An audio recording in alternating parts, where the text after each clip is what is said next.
Admiral Jack Winters stood at the window of the United Earth Defense Force headquarters, watching the gray clouds roll across the Geneva sky. The building had been buzzing with activity for 3 days straight, since the alien ships appeared in orbit. Now, finally, first contact was about to happen, too. "Admiral, they're landing," said Lieutenant Kelly Peters, her voice steady despite the tension in the room. Jack nodded. "Tell the President I'm on my way to the landing zone." The journey to the designated meeting area took 15 minutes. Security, teams lined the roads, and ordinary citizens pressed against barriers, trying to catch a glimpse of history in the making. Some held welcome signs. Others looked scared. President Diane Crawford waited at the landing site, surrounded by representatives from every major nation. They had agreed to present a unified front despite their differences. Jack took his place beside her. "Nervous?" she asked quietly. "Cautious," he replied. Something about their approach pattern felt, military. The President gave him a sharp look. "Let's hope you're wrong." The alien ship descended with surprising grace for its size. It was sleek and silver, with no visible seams or windows. As it touched down, a hush fell over the crowd. For several minutes nothing happened. Then, with a soft hiss, a doorway appeared in the seamless hull. 3 figures emerged. They walked on 2 legs and had 2 arms. But that's where the similarities to humans ended. Their skin was pale blue with intricate patterns that seemed to pulse with light. The one in front wore an elaborate uniform with symbols Jack couldn't begin to understand. President Crawford stepped forward. "On behalf of Earth, I welcome you to our world." The lead alien inclined its head. When it spoke, a small device at its throat translated its clicks and whistles into English. "I am High Commander Vex Thor of the Galactic Hegemony. We bring greetings from the Empire." Jack felt a chill run down his spine at the word empire. In his experience, empires weren't known for peaceful coexistence. The formal welcome ceremony proceeded according to plan. The aliens were escorted to the United Nations building, where representatives from Earth would begin diplomatic talks. Jack followed closely, studying the visitors. They moved with precision, their eyes constantly scanning, assessing. These weren't diplomats. They were soldiers. Dr. Susan Miller, Earth's leading quantum physicist, joined them in the conference room. She had been specifically requested by the President due to her expertise. If the aliens shared any technology, she would be the one to understand it. "We are pleased to find your world," Vex Thor said once they were all seated. "Your species has progressed rapidly." "We're eager to learn about your civilization," President Crawford replied. Vex Thor's mouth formed what might have been a smile. "The hegemony spans 3,000 worlds across this arm of the galaxy. We bring order and advancement to all species worthy of inclusion." Jack didn't miss the implication. Worthy of inclusion. Who decided what made a species worthy? The alien continued. "Your planet possesses something of great value to us." "And what would that be?" asked the President. "Your scientists call them quantum crystalline formations. They exist deep within your planet's crust. We detected them from orbit." Dr. Miller straightened in her chair. "You're referring to the blue shift crystals we've been studying?" "If that is your term for them, yes. These crystals are essential for our empire's expansion. They power our fastest ships and our most advanced technology." Jack exchanged a glance with Susan. For 20 years, Earth had been secretly developing technology based on these crystals. They called it the Quantum Resonance Project. It had already revolutionized Earth's defense systems, though this remained classified at the highest level. "What exactly are you proposing?" President Crawford asked.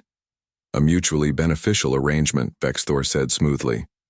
"The hegemony offers Earth protected status as a resource colony.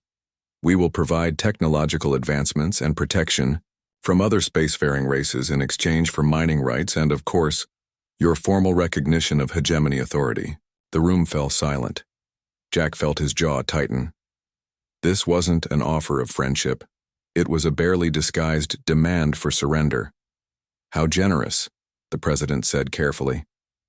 This is, of course, a significant proposal that requires careful consideration by all Earth nations. Of course, Vexthor agreed. We will return to our ships and allow you 3 of your days to consider our offer. It is most generous, I assure you. Many worlds have benefited greatly from hegemony protection. As the aliens departed, Jack turned to Susan. What do you make of it? She frowned. They don't know. Don't know what? How far we've come with quantum resonance technology. They think we've only just discovered the crystals. They have no idea we've been working with them for decades. President Crawford joined them. I need options, not problems. I'm calling an emergency global summit. All major powers, behind closed doors, no media, no leaks. Within hours, leaders from every nation had gathered. The tone was grim as intelligence reports filtered in. More alien ships had been detected throughout the solar system, thousands of them, hiding behind planets and moons, weapons ready. This isn't a diplomatic mission, Jack told the assembled leaders. It's an invasion force waiting for the order to strike. Arguments broke out immediately. Some nations wanted to capitulate, hoping for mercy. Others suggested fighting back with Earth's limited space defenses. A few even proposed trying to negotiate better terms. Dr. Miller finally stood up. They're underestimating us, she said firmly. The quantum technology we've developed might be our only advantage. They don't know what we're capable of. President Crawford considered this. What exactly are we capable of, Doctor? Susan exchanged a look with her colleague, Dr. Alan Garcia. We've recently had a breakthrough in quantum resonance mapping. We can observe their ships, down to the smallest detail, from here on Earth. And potentially, we might be able to interfere with their systems remotely. The room fell silent as the implications sank in. So we have one card to play, President Crawford said finally. One chance to show them we're not as helpless as they think. Jack nodded slowly. We need to present a unified response, not as separate nations but as one planet, one species. And what response do you suggest, Admiral? Asked the Chinese premier. Jack met the president's eyes. She nodded slightly, giving him permission to speak freely. We tell them no, he said simply. We refuse their generous offer, and we make it clear that any hostile action will be met with consequences they can't imagine. That's a dangerous bluff, someone objected. Who said anything about bluffing? Dr. Miller replied quietly. As the summit continued through the night, a plan took shape. It was risky, but with no good options left, they chose the boldest one. Earth would not bow to threats, veiled or otherwise. Humanity would stand united for the first time in its long, fractured history, and in 3 days, the galaxy would learn exactly what that meant. 3 days passed quickly. During that time, Earth changed more than it had in decades. Old enemies worked together. Secret technologies were shared. Military forces united under a single command structure for the first time in human history. The morning of the hegemony's return dawned bright and clear. Admiral Jack Winters stood in the newly reorganized command center beneath Geneva. Screens showed the alien ships moving into position above Earth. They've added more vessels to their fleet, said Commander Olivia Wright, Jack's tactical officer. Looks like they're not taking any chances. Jack nodded. They sensed something's different. They expected us to be fighting among ourselves, not working together. Across the room, Dr. Susan Miller and her team made final adjustments to their equipment. The quantum resonance detectors hummed softly, mapping every hegemony ship in precise detail. How many? Jack asked. 5,237 warships, Susan replied, positioned throughout our solar system. President Crawford entered the room. She looked tired but determined. Are we ready? As ready as we'll ever be, Jack said. The question is, are they? The diplomatic chamber had been transformed since the hegemony's first visit. Gone were the separate tables for different nations. In their place stood a single round table with 3 chairs. The walls now displayed Earth's unified emblem, a simple blue sphere surrounded by stars. At precisely noon, the hegemony delegation returned. High Commander Vexthor entered first, followed by his advisors. He paused, clearly surprised by the changed arrangement. Welcome back, President Crawford said. Please sit. Vexthor took his seat slowly, eyes darting around the room. Where are the other Earth leaders? I speak for Earth now, the President replied. Along with Admiral Winters and Dr. Miller, we represent humanity's unified response. The alien commanders. Expression shifted. This is unexpected, but it changes nothing. Have you accepted our generous offer? Jack leaned forward. We have considered your proposal carefully, he said, his voice calm and measured. And we have prepared our response. He nodded to Susan, who activated a display in the center of the table. It showed Earth surrounded by thousands of red dots, the hegemony fleet. First, we want to acknowledge your impressive show of force, Jack continued. 5,000 ships is quite a statement. Vexthor's skin patterns pulsed brighter. You can see our fleet? Every ship, Susan confirmed, including the ones you hid behind Jupiter and its moons. The alien commander recovered quickly. Then you understand the futility of resistance. Our armada could reduce your cities to ash within hours.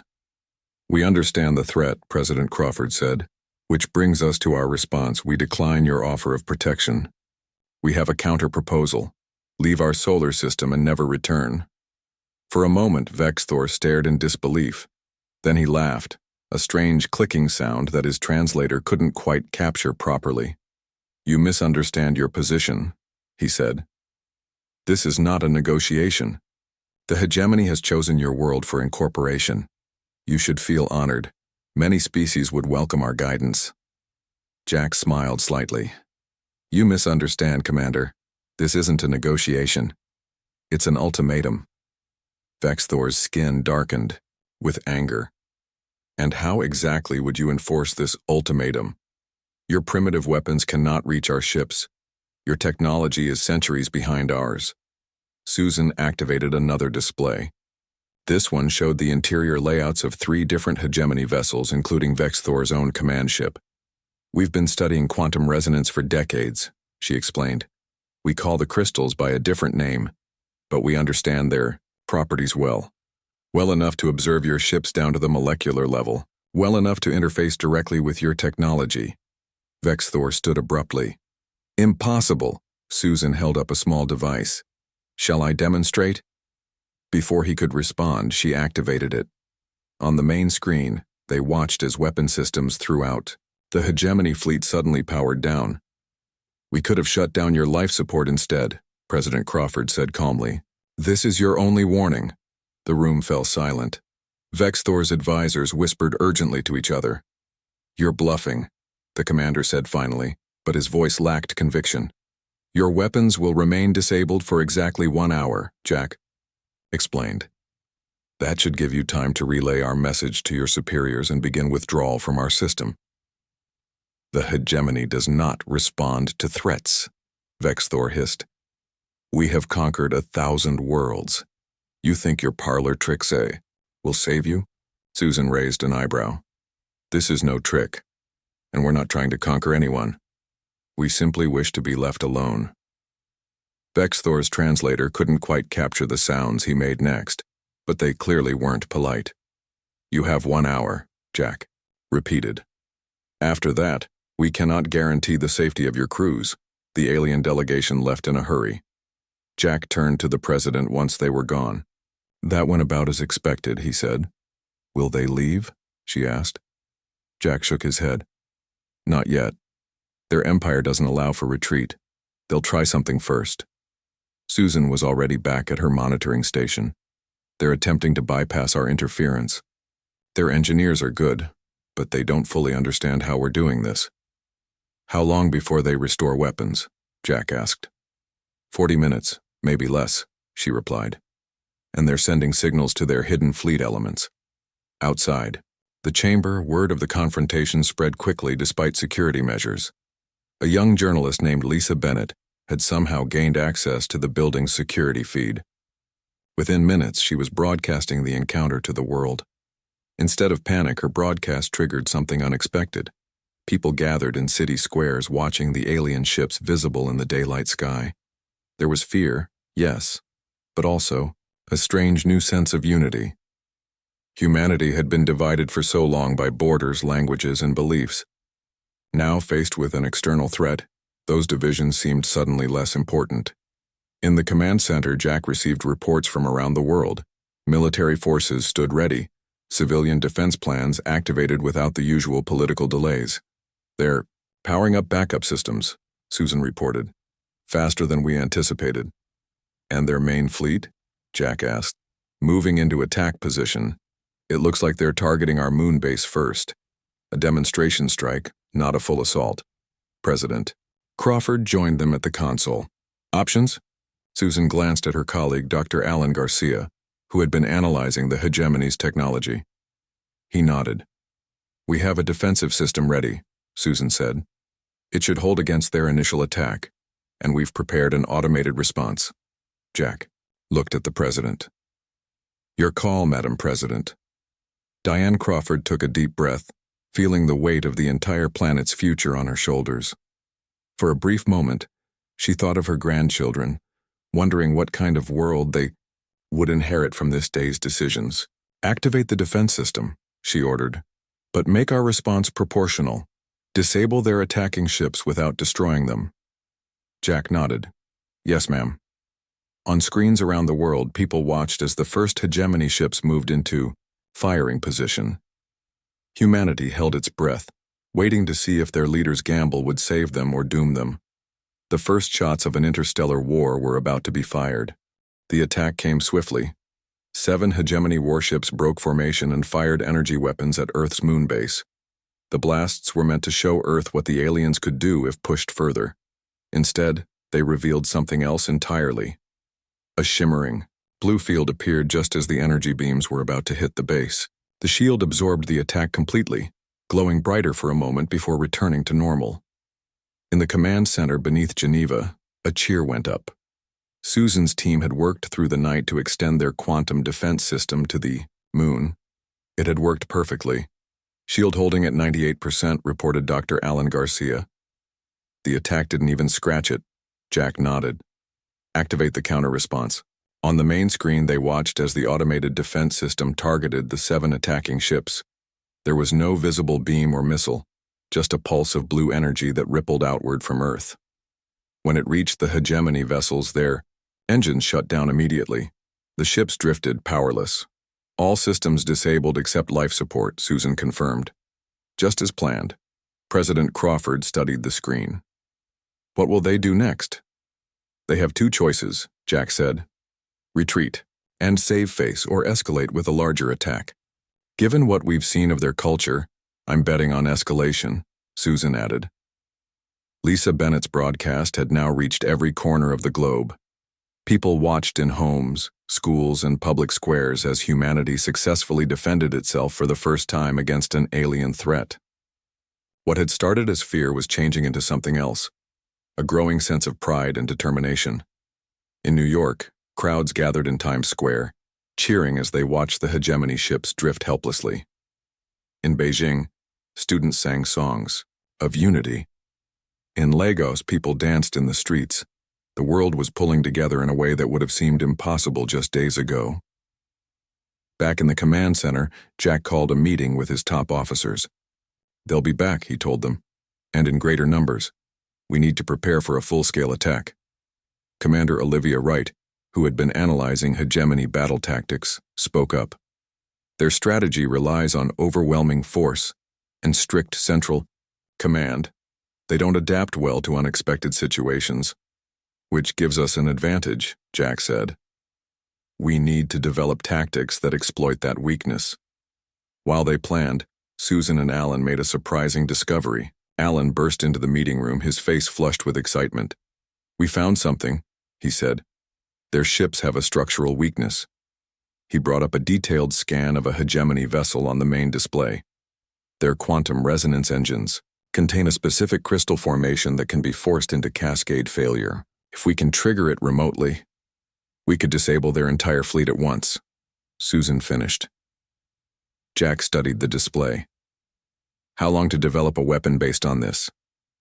A few days, maybe less, Alan replied. But we'd need to test it first. Use the disabled ships in lunar orbit. Jack ordered. And work fast. I doubt they'll give us much time. In space, the remaining hegemony fleet was gathering. High Commander Vex Thor, furious at the unexpected defeat, had called for reinforcements from nearby star systems. His career and possibly his life depended on bringing this rebellious planet to heel. On his command ship, he reviewed what little information they had about Earth's defense capabilities. "How is this possible?" he demanded of his science officer. "Their technology should be primitive." "Our initial scans were incomplete," the officer admitted nervously. "They appear to have developed quantum resonance technology along a different path than ours. Their approach is more elegant, less brute force. Can we counter it? Possibly. We're modifying our shields now, but without understanding exactly how their system works." Vex Thor slammed his fist down. "I don't want excuses, I want solutions." His communication officer interrupted. "Commander, we're receiving transmissions from the planet. They're being broadcast on all frequencies." "Show me." The screen displayed images from around Earth, the celebrations, the unified response, the determination on human faces. And prominently featured was the recording of the diplomatic meeting, where Earth had issued its ultimatum. "They're broadcasting this to everyone?" Vex Thor asked, stunned. "Yes, Commander, including to our own ships. This was unprecedented. Hegemony protocol demanded strict information control during conquest operations. Targeted worlds were not supposed to know the full extent of what was happening. Their leaders would be kept in the dark, fed only what the hegemony wanted them to know. But these humans had bypassed all that. They had shown their entire species exactly what was at stake." In her small apartment above a coffee shop, Lisa Bennett continued her broadcast. She had become the voice of humanity's resistance, working with a network of hackers to maintain her signal despite attempts to shut it down. "People of Earth," she said into her camera, "what we're witnessing isn't just an alien invasion. It's the first time in our history that we've truly stood together as one people. The hegemony thought we would be easy prey because we've always been divided. They were wrong." Her broadcast reached the moon base, where the crew watched the disabled hegemony ships drifting nearby. It reached military bases and research facilities where people worked frantically to prepare for the next attack, and somehow, it even reached some of the alien ships, where curious crew members secretly translated her words. In the command center, Jack received reports from Earth's small but advanced space fleet. For years, nations had been building vessels, in secret, preparing for a time when humanity might venture to the stars. Now those ships were being repurposed for defense. "Our fleet is outnumbered 50-1, Commander Wright told him. "But with the quantum technology advantage, we might be able to hold our own." "We don't need to defeat their entire armada," Jack replied. "We just need to make the cost of taking Earth too high for them to bear." President Crawford joined them, looking more resolved than ever. "I've just spoken with the United Nations Security Council. Every nation has pledged its full support and resources." "What about the civilian population?" Jack asked. "They're being prepared for possible attacks on major cities. But honestly, their morale is higher than anyone expected." Lisa Bennett's broadcasts have had a powerful effect. Susan entered the room, her expression serious. "The hegemony fleet is moving. Multiple ships are positioning themselves for what looks like a coordinated strike on our defense facilities." "How long until they're in position?" Jack asked. 24 hours, maybe less." President Crawford straightened her shoulders. "Then we have 24 hours to get ready. Let's make them count." As night fell across Earth, people looked up at the stars with new eyes. The universe had suddenly become much larger and more dangerous than they had imagined. But for the first time in human history, they faced that danger together, and in space, High Commander Vex Thor prepared for what he promised would be the final battle for Earth. He had underestimated these humans once. He would not make that mistake again. 1 month passed. The hegemony had retreated to the edge of the solar system after their failed attack.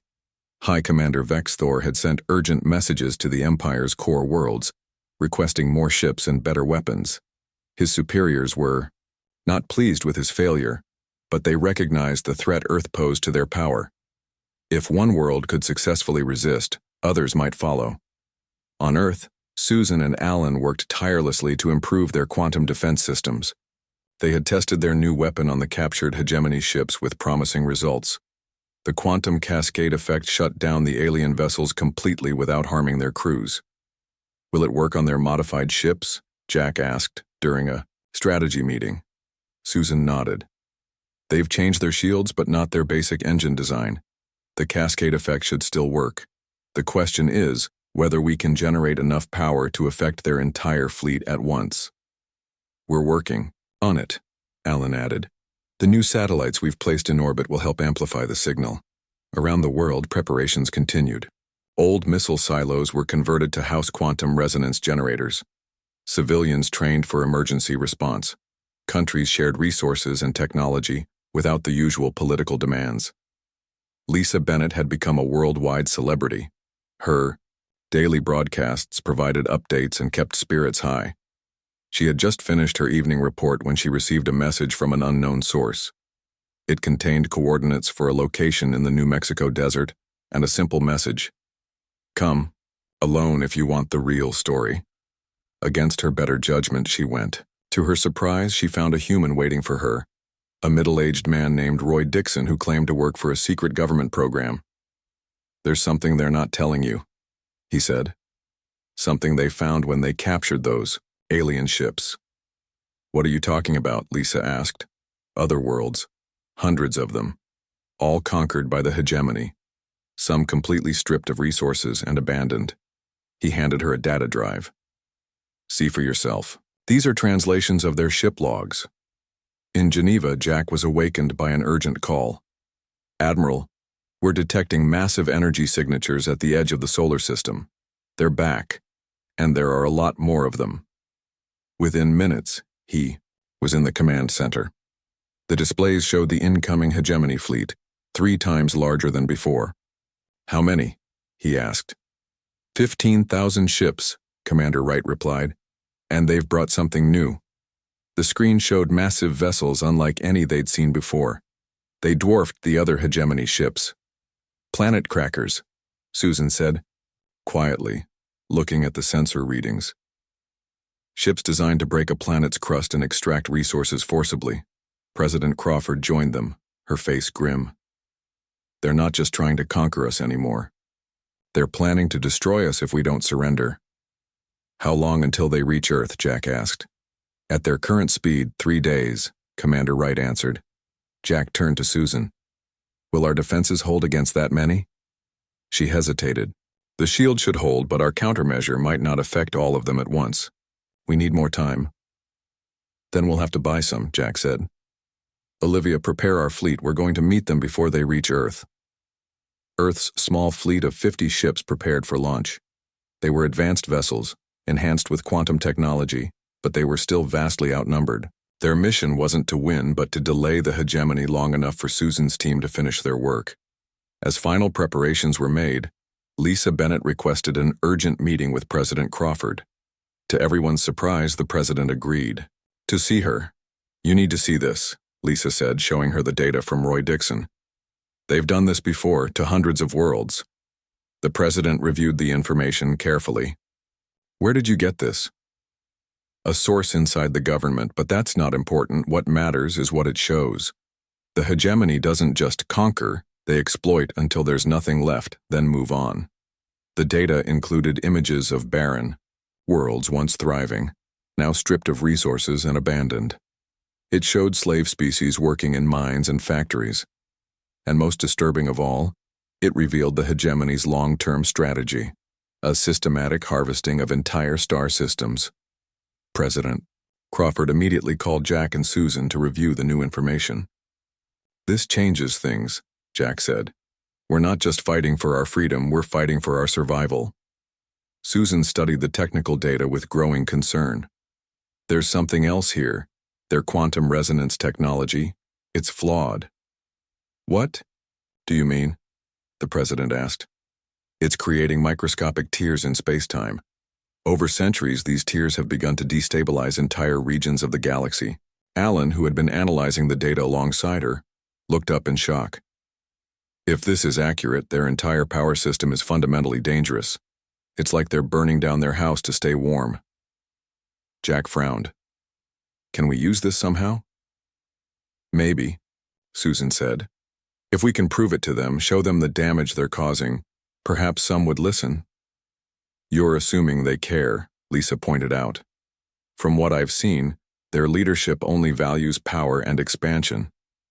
As they debated, the countdown continued. Earth's fleet launched, led by Commander Wright. Jack remained on Earth to coordinate the global defense. In space, the human ships approached the massive hegemony armada. They were small but fast, using their quantum technology to appear and disappear, striking quickly then retreating. Focus on their command ships, Olivia ordered her captains. If we can disrupt their communication, it might slow their advance. The hegemony responded with overwhelming force, firing energy weapons that light up the darkness of space. Several Earth ships took heavy damage, but they had accomplished their goal, buying precious hours for Susan's team. Back on Earth, Susan made a breakthrough. We can do it. We can trigger a controlled cascade through their entire fleet if we use all our power generators simultaneously. What's the catch? Jack asked, knowing there had to be one. We'll only get one shot, she admitted, and we'll need to get close to their flagship to start the reaction. President Crawford considered the options. Earth was running out of time. The hegemony fleet had pushed past the delaying force and was accelerating toward the planet. How close? She asked. Dangerously close, Susan replied. Someone would need to take a ship right into the middle of their fleet. Jack nodded slowly. I'll do it. Jack, no. The president protested. We need you here. With respect, Madam President. This is what I'm trained for. And Commander Wright can handle the defense if I don't make it back.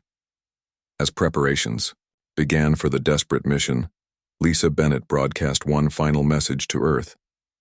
People of Earth, we stand at the edge of our greatest test. The hegemony returns not just to conquer us, but to strip our world of everything that makes it home. But they've made one critical mistake. They've united us. For the first time in our long divided history, humanity speaks with one voice. And that voice says, this far, no further. Across the planet, people listened. Many were afraid, but none suggested surrender. The hegemony had awakened something they hadn't counted on. Humanity's fierce determination to remain free. And in space, High Commander Vexthor watched Earth grow larger on his view screen, certain that this time, victory would be his. Jack piloted the small, modified ship toward the heart of the hegemony fleet. The vessel had been specially equipped with the most powerful quantum resonance generator Earth could build. Its sole purpose was to get close enough to the enemy flagship to trigger the cascade failure that would disable the entire fleet. Distance to target?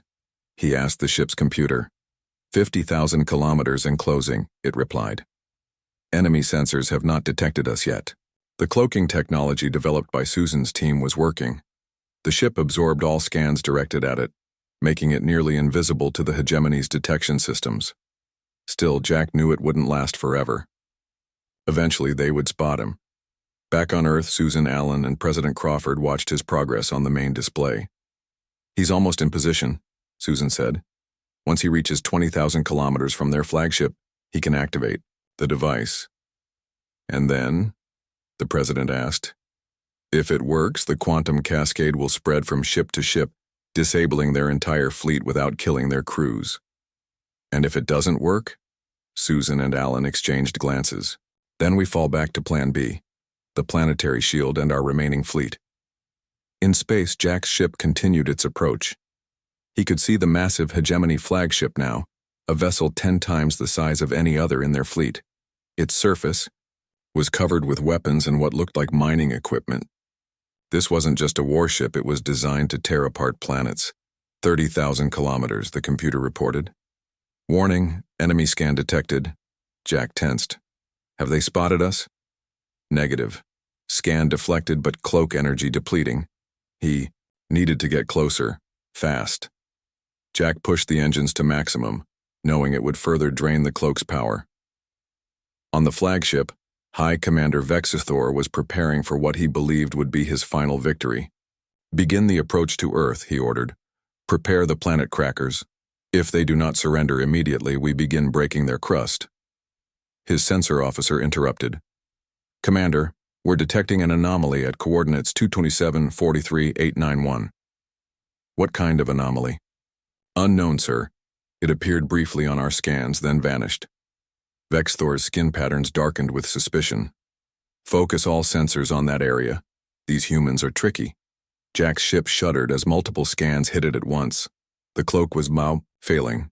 25,000 kilometers to target, the computer announced. Warning, cloak failure imminent. Almost there, Jack muttered. Just a little longer. Suddenly, alarms blared. The cloak had failed completely. Enemy weapons locking on, the computer warned. On the Hegemony flagship, Vexthor smiled in triumph. There you are. Destroy that vessel immediately. Energy weapons. Fired from multiple ships converging on Jack's position. He took evasive action, pushing his small craft to its limits. 22,000 kilometers, the computer reported as the ship rocked from a near miss. 21, 20. Now. Jack activated the quantum device. For a moment, nothing happened. Then a pulse of blue energy burst from his ship, racing toward the Hegemony flagship. When it hit, the massive vessel's lights flickered. The pulse seemed to spread across its surface, then jump to nearby ships. Within seconds, dozens of vessels were affected, their engines shutting down, weapons going dark. It's working, Alan shouted in the command center. The cascade is spreading. They watched as the effect jumped from ship to ship, spreading like ripples on a pond. Hundreds, then thousands of Hegemony vessels lost power, drifting helplessly in space. Jack's ship had taken heavy damage, but he was alive.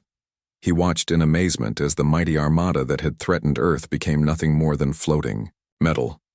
All Hegemony ships disabled, Susan confirmed. Life support systems remained functional, as designed. President Crawford closed her eyes briefly in relief. Get Admiral Winters back safely, and prepare boarding parties. I want control of their flagship. Within hours, Earth's undamaged ships had reached the disabled Hegemony fleet. Teams of soldiers and scientists boarded the flagship, securing it with minimal resistance. Most of the alien crew were too shocked by the complete failure of their technology to fight back. Jack led the team that found High Commander Vexthor on the bridge. The alien leader stood proudly despite his defeat. You should have killed us, he said. The Empire will send more ships. They will never stop until your world is theirs. We could have killed you, Jack replied. We chose not to. That's the difference between us. We don't want your empire or your worlds. We just want to be left alone. The boarding teams made another discovery. Prisoners. Each Hegemony ship contained members of other conquered species, forced to work as slaves. They were freed and brought to Earth for medical treatment and sanctuary. 1 week later, President Crawford addressed the United Nations. We have learned much from the Hegemony database, she said. There are hundreds of worlds under their control, many with active resistance movements, and we've confirmed Dr. Miller's discovery about their flawed technology. It is causing damage to the fabric of space itself. She paused, looking out at the assembly. We face a choice. We can fortify Earth, improve our defenses, and wait for the next attack. Or we can do something more. We can help others free themselves from Hegemony control. The vote was unanimous. Operation Liberation was approved. Over the next 6 months, Earth prepared a fleet of 30 ships. Each carried scientists, diplomats, and defense specialists. Using the captured Hegemony database, they identified 20 nearby worlds with active resistance movements. Their mission was not to fight the Empire directly, but to supply these resistances with quantum technology and knowledge. Dr. Miller and Commander Wright developed a quantum communication network that allowed subjugated worlds to coordinate without the Hegemony's knowledge. The day the Liberation Fleet was ready to depart, Jack found Susan working late in her lab. Having second thoughts, he asked. She shook her head. Just making final adjustments to the communication array. We can't afford any mistakes. You know, a year ago we didn't even know aliens existed. Now we're about to venture into other star systems to help overthrow an empire. Susan smiled. Humanity has always been good at adapting. It's our greatest strength. On the day of launch, crowds gathered to watch the ships depart. Lisa Bennett broadcast the event worldwide. Today marks a new chapter in human history, she said. For the first time, we venture to the stars not to conquer or colonize, but to liberate, to offer other beings the same chance at freedom that we fought for. In a holding cell beneath Geneva, High Commander Vex Thor watched the broadcast with Dr. Alan Garcia, who had been working with him to understand how to repair the space-time damage caused by the hegemony's flawed technology. Your people are making a mistake, Vex Thor said. The Empire is vast. Your small fleet cannot hope to change things. Alan studied the alien who had once threatened to destroy his world. You still don't understand, do you? We don't need to defeat your entire empire. We just need to give people hope. The rest will happen on its own. As Earth's fleet departed, Jack stood on the bridge of the flagship. Susan joined him, looking out at the stars that were about to become much more familiar. Ready? He asked. She nodded. As ready as anyone can be for something like this. The ships accelerated, disappearing into the darkness of space. They carried with them humanity's most powerful weapon, not their technology but their message. Freedom is possible, and in their wake, they left a homeworld united, forever changed by the day an empire targeted Earth, and humanity responded with a single, stark ultimatum.